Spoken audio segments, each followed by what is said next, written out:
ಸ್ನೇಹಿತರೆ ನಮಸ್ಕಾರ. TM learning centre YouTube ಚಾನಲ್ಗೆ ನಿಮ್ಮೆಲ್ಲರಿಗೂ ಸ್ವಾಗತವನ್ನು ಕೋರ್ತಾ, ಇನ್ಯುಮರೇಷನ್ ಫಾರ್ಮನ್ನು ಹೇಗೆ ಫಿಲ್ ಮಾಡಬೇಕು, SIR ಪ್ರೊಸೆಸ್ನಲ್ಲಿ BLOಗಳು ನಿಮಗೆ ಕೊಡುವಂಥ ಈ ಒಂದು ಫಾರಮನ್ನು ನೀವು ಹೇಗೆ ಫಿಲ್ ಮಾಡಬೇಕು ಅಂತಕ್ಕಂಥದ್ದನ್ನು ನಾನಿಲ್ಲಿ ನಿಮಗೆ ಶಾರ್ಟಾಗಿ ತಿಳಿಸ್ಕೊಡ್ತೀನಿ.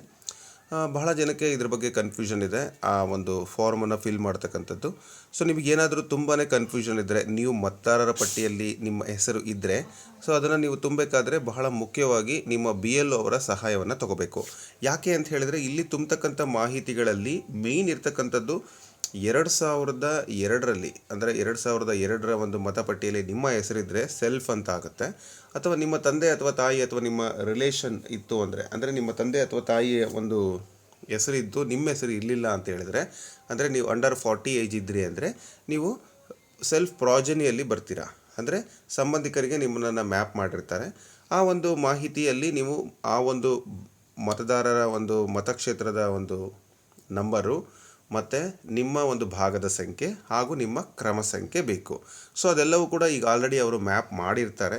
ಸೊ ಹಾಗಾಗಿ ಆ ಮಾಹಿತಿಯನ್ನು ನೀವು BLO ಅವರಿಂದ ತೊಗೋಬೇಕು. ಉಳಿದಂಥ ಮಾಹಿತಿಯನ್ನು ನೀವು ತುಂಬೋದ್ರಲ್ಲಿ ಏನು ಡೌಟ್ ಇಲ್ಲ ಮತ್ತು ಏನು ಸಮಸ್ಯೆನೂ ಇಲ್ಲ ಅಂತ ಹೇಳ್ತಾ, ಸೊ ನೋಡೋಣ ಹೇಗೆಲ್ಲ ತುಂಬಬೇಕು ಅಂತಕ್ಕಂಥದ್ದನ್ನು ನಿಮಗೆ ತಿಳಿಸ್ಕೊಡ್ತೀನಿ. ಇಲ್ಲಿ ನನ್ನ ಹತ್ರ ಒಂದು ಮಾಡೆಲ್ ಇದೆ.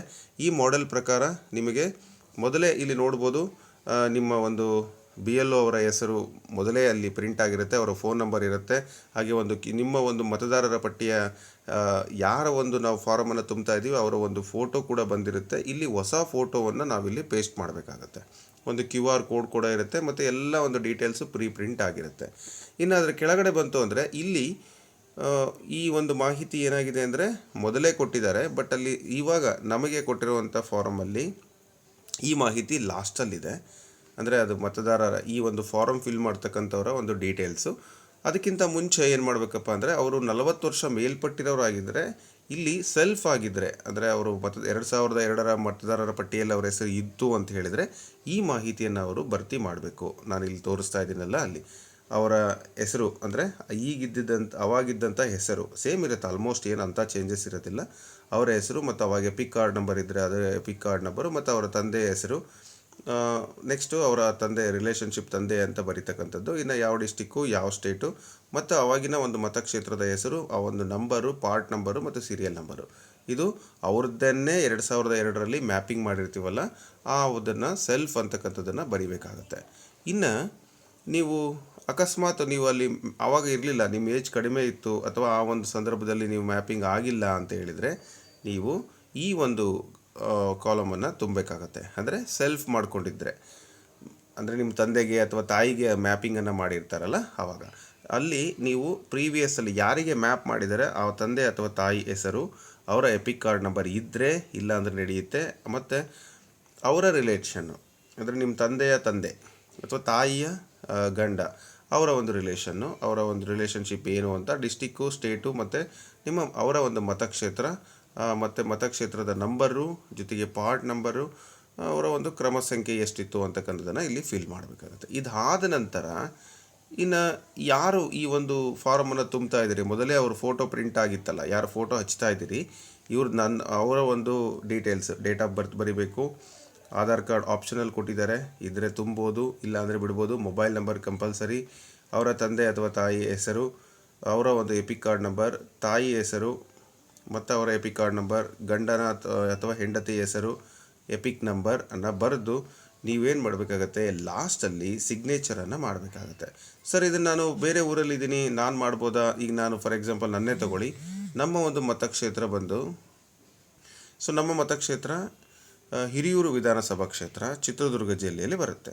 ಈಗ ನಾನೇನು ಮಾಡ್ಬೇಕು, ನಾನು ಎಲ್ಲಿದ್ದೀನಿ, ಈಗ ಬೆಳಗಾವಿ ಜಿಲ್ಲೆಯಲ್ಲಿ ಇದ್ದೀನಿ. ಸೊ ನಾನೇನು ಮಾಡಬೇಕಾಗತ್ತೆ, ನಾನು ಅಲ್ಲಿಗೆ ಹೋಗೋಕ್ಕಾಗಲಿಲ್ಲ ಅಂದರೂ ಕೂಡ ಪರವಾಗಿಲ್ಲ, ನಮ್ಮ ಒಂದು ಫ್ಯಾಮಿಲಿ ಮೆಂಬರ್ ನೋಡಿ, ಎನಿ ಅಡಲ್ಟ್ ಫ್ಯಾಮಿಲಿ ಮೆಂಬರ್ ಯಾರಾದರೂ, ನಮ್ಮ ತಂದೆ ಅಥವಾ ನನ್ನ ತಾಯಿ, ಅವ್ರೇನು ಮಾಡ್ಬೋದು, ಇಲ್ಲಿ ಸಿಗ್ನೇಚರನ್ನು ಮಾಡ್ಬೋದು. ಓಕೆ.